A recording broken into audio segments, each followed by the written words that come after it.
Elena Brooks had learned over 17 years exactly how small she needed to make herself at the dinner table. Elbows in, voice low, eyes on the plate. That night, though, something in her refused to shrink. The dining room smelled like garlic bread, and the candle her mother lit every Sunday to make the house look like something out of a magazine. Her father sat at the head of the table, scrolling through his phone between bites. Her mother fussed over the salad bowl, refilling it before anyone had asked. And Caleb, 20 years old and home from college for the weekend, lounged back in his chair with the easy confidence of a boy who had never once been told no. "You gonna eat that whole thing?" Caleb said, nodding at Elena's plate, a smirk already curling at the corner of his mouth. "Explains a lot, actually." Elena's fork paused halfway to her mouth. A ripple of laughter, quiet, complicit, moved around the table. Her mother's eyes flicked up, then back down to the salad tongs. Her father didn't even look up from his phone. Something in Elena, some old tired thing, finally cracked. "Stop," she said. Just one word. Quiet, but it landed like a stone dropped into still water. Caleb's smirk vanished. "Excuse me?" "I said stop," Elena repeated, louder now, her hands trembling against the table. "You do this every time, every single time, and nobody says anything." "Elena," her mother warned, not looking at her, looking instead at Caleb, as if he were the one who needed protecting. "No," Elena said, standing now, her chair scraping against the hardwood floor. "I'm done being the joke. I'm done being the punching bag for whatever bad mood he's in." Caleb stood too, faster than she expected, his chair crashing backward onto the floor. "You don't get to talk to me like that." "Or what?" Elena said, and even as the words left her mouth she felt the danger in them, felt the air in the room shift and thicken. Caleb's fist came out of nowhere. It caught her across the cheekbone with a crack that seemed to echo off the walls, and the force of it sent her stumbling sideways into the dining room wall. Pain bloomed white and hot behind her eyes. She slid down onto the floor, her ears ringing, a framed photograph of the family clattering down beside her, the glass spidering into a web of cracks. For a moment, nobody moved.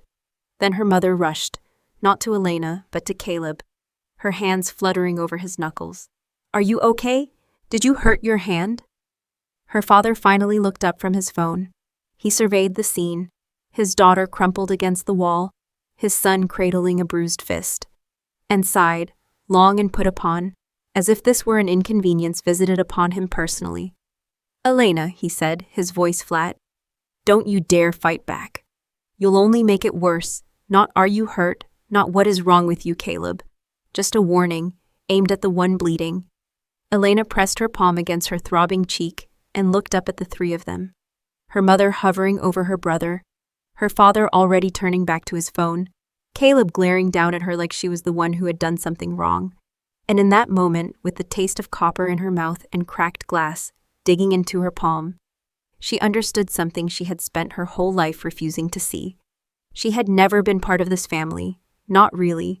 She had been a guest in a house that only ever had room for one child.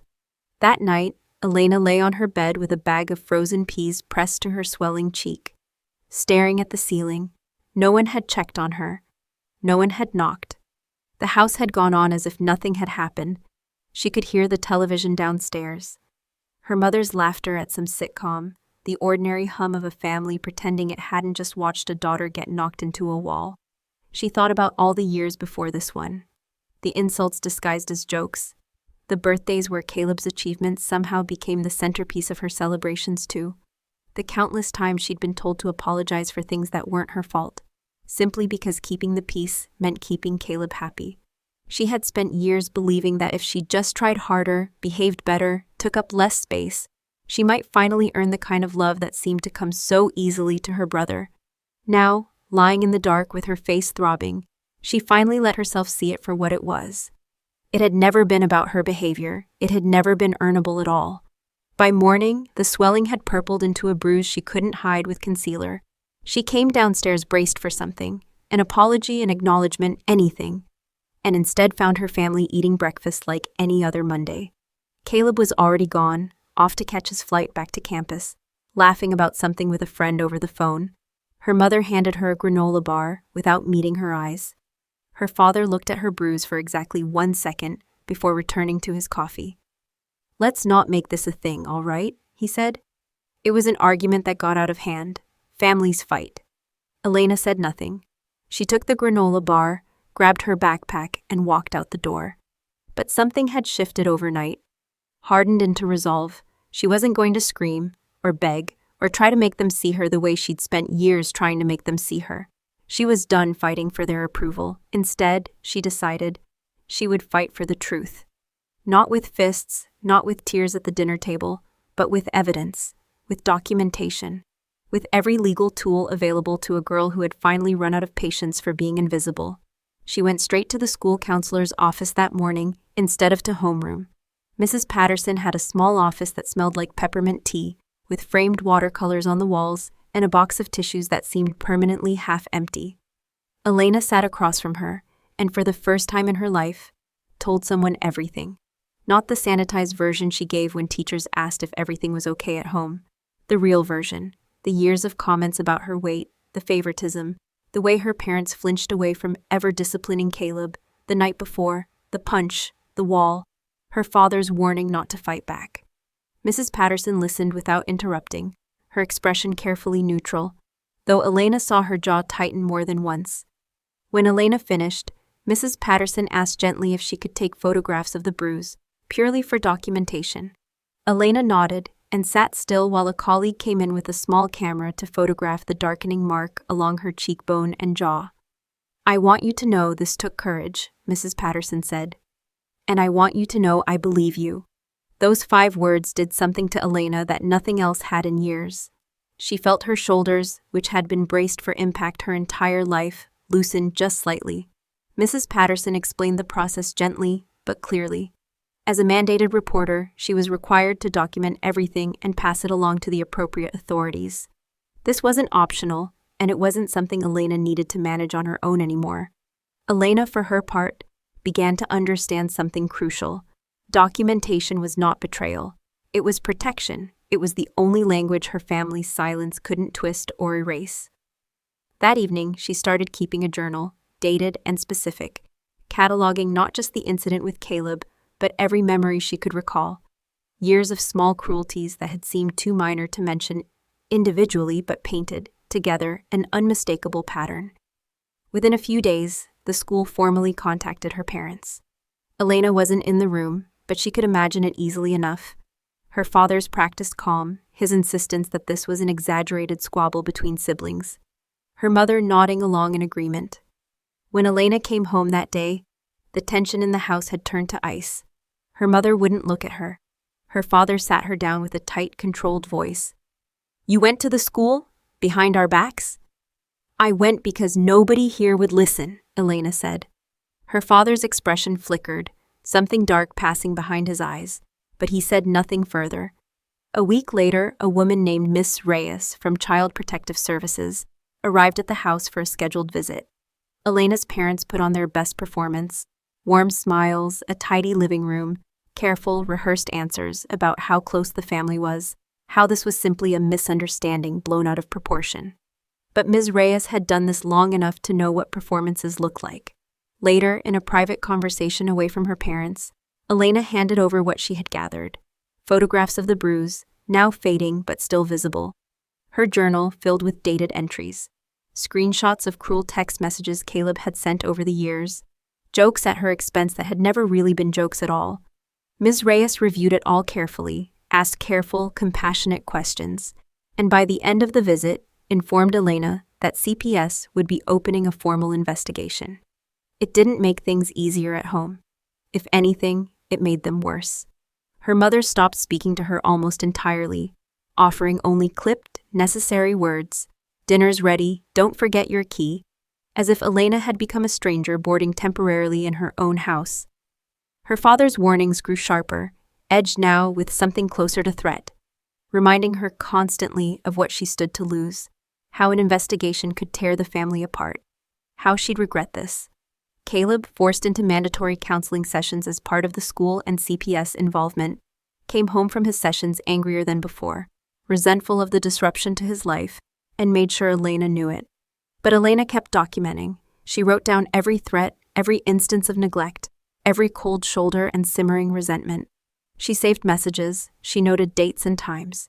She began to understand that her family's hostility, rather than intimidating her into silence, only strengthened the case that had begun, slowly and steadily, to build itself around her. Weeks later, the investigation reached its next stage. Caleb was formally charged with misdemeanor assault. The news landed in the house like a bomb. Her father's fury was immediate and pointed entirely at Elena. "Do you understand what you've done?" he shouted. "You're destroying this family over one argument." "I didn't destroy anything," Elena said, her voice steadier than she felt. "Caleb did that when he hit me. I'm just the only one willing to say so." Her father had no response for that. Elena, for the first time, didn't flinch waiting for one. She continued going to school, continued seeing Mrs. Patterson for support, continued quietly gathering whatever evidence she could. Texts, recordings of tense conversations at home, notes on incidents as they happened. She remained calm, methodical, refusing to let her family's fury derail the process she had started. The first court hearing arrived on a gray Tuesday morning. Elena sat in the courtroom alone, her parents seated firmly behind Caleb on the other side of the aisle, a united front against her. The prosecutor, a composed woman named Ms. Okafor, laid out the case with careful precision. Medical documentation of Elena's injuries, testimony from Mrs. Patterson in the school, the photographs taken that first morning, a recording Elena had captured during one of her father's more threatening outbursts, and pages from her journal detailing years of escalating behavior. Her parents sat rigid throughout, their faces carefully composed into practiced concern, occasionally shaking their heads at details they wished to dispute. But as the evidence mounted, piece by piece, Elena felt something settle inside her chest. For years she had spoken and been met with silence, or worse, blame. Now, finally, in this quiet room with its wood paneling and hushed authority, someone was listening. Someone was believing her. Word of the hearing spread through school faster than Elena expected. By the following week, everyone seemed to know. Caleb's reputation, once golden, the charming older brother, the local athlete, the boy everyone assumed could do no wrong, began to crumble under the weight of what people were learning. Teachers who had once fawned over him now regarded the family with a new wariness. Students who barely knew Elena went out of their way to offer quiet words of support in the hallway. Her aunt, her mother's estranged sister who Elena had seen only a handful of times growing up, reached out unexpectedly. She'd heard what was happening through a cousin, and she called Elena directly, her voice warm and unwavering. "I believe you," her aunt said, "and I am so sorry no one protected you sooner." It was the second time someone had said those words to her, and this time, Elena let herself cry. Not out of sorrow, but out of something like relief. With her aunt's support and Mrs. Patterson's guidance, Elena began quietly making arrangements. She spoke with a close friend, a girl named Maya, who had grown up in foster care and understood better than anyone what it meant to build a life outside of a family that had failed you. Maya's guardian, without hesitation, offered Elena a place to stay. One Saturday afternoon, while her parents were out, Elena packed her belongings into 2 suitcases and several boxes.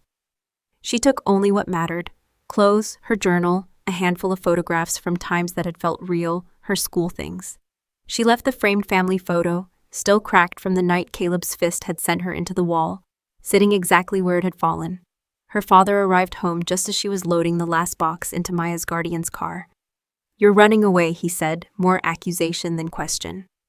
"No," Elena replied, meeting his eyes without flinching for the first time in years. "I'm finally freeing myself." Her mother stood in the doorway, arms crossed, watching. She said nothing at all. Not a goodbye, not a plea, not even anger. Just silence, the same silence that had defined so much of Elena's life in that house. Elena didn't wait for it to become something else. She got in the car, and they drove away. Life at Maya's place was quieter than anything Elena had known. There were rules, but they were fair ones. There was dinner conversation that didn't require her to disappear into herself. For the first time in years, she began to sleep through the night without waking at every creak of the floor. Months passed as the legal process ground forward. Finally, the date for the final hearing arrived. The courtroom was fuller this time, word of the case having drawn quiet attention. Ms. Okafor presented the case in full. Every photograph, every message, the audio recording, testimony from Mrs. Patterson, from Miss Reyes, from teachers who had watched the family dynamic shift over years without fully understanding what they were seeing until now. Elena took the stand and testified, her voice steady even as her hands trembled slightly at her sides. She spoke plainly about years of being made to feel like an afterthought in her own home, about the night of the dinner, about the silence that had followed. The defense attorney tried to paint her as bitter, exaggerating a single sibling squabble into something larger than it was. He suggested she'd manufactured a narrative for attention. Elena answered every question calmly, without raising her voice, without breaking. At one point, her father rose from his seat, attempting to interject, insisting the whole proceeding was unjust. The judge, a stern woman with little patience for outbursts, silenced him immediately, reminding him sharply that he was not permitted to speak out of turn in her courtroom. It was, Elena thought, the first time in her life she had seen someone tell her father no and have it actually matter. In the end, the judge ruled that Caleb would receive deferred sentencing, contingent on completing a structured program of mandatory therapy and anger management. But the conviction itself, misdemeanor assault, would remain on his record permanently. It wasn't the harshest possible outcome, but it was something undeniable, an official acknowledgement on paper in the eyes of the law that what had happened to her was real, and that it had been wrong. Outside the courthouse, the autumn air was crisp and the sky an unusually clear blue. Elena's mother approached her on the steps, her face tight with something between grief and fury. "You destroyed this family," she said, her voice trembling. "I hope you're happy." Elena looked at her for a long moment. She thought about all the years of silence, all the times she had shrunk herself smaller and smaller, trying to fit into a shape that would earn her mother's love. She thought about the bruise, the wall, the cracked photograph, the granola bar handed to her without a single glance. "I didn't destroy this family," Elena said quietly. "I survived it." Her mother had no answer. Caleb stood a few steps away, saying nothing at all, his eyes fixed somewhere on the pavement. Her father opened his mouth as if to argue, but for the first time, no words came. There was nothing left for him to control. Elena turned and walked down the courthouse steps alone, and for the first time in a long time, alone did not feel like abandonment. It felt like room to breathe. That evening, she returned to the small apartment she now shared with Maya and her guardian. She locked the door behind her, the sound of the deadbolt sliding into place oddly comforting. A small ritual of safety she had never had in her childhood home. She sat by the window, watching the last light fade over the rooftops, and let herself finally look back over everything that had happened. The dinner table, the punch, the silence, the counselor's office, the CPS visit, the courtroom, the drive away from the only home she'd ever known. She had come into this year believing she needed to earn her place in her family. She was leaving it understanding that she had never needed to earn anything at all. Not love, not safety, not belonging. Those things were supposed to be given freely, and when they weren't, the fault had never been hers to carry. Elena Brooks sat in the quiet of her new home, bruises long faded, and felt something settle inside her that she hadn't felt in years. Not triumph, exactly. Something steadier than that. Peace. The particular hard-won peace of a girl who had stopped waiting to be chosen and had chosen instead to save herself.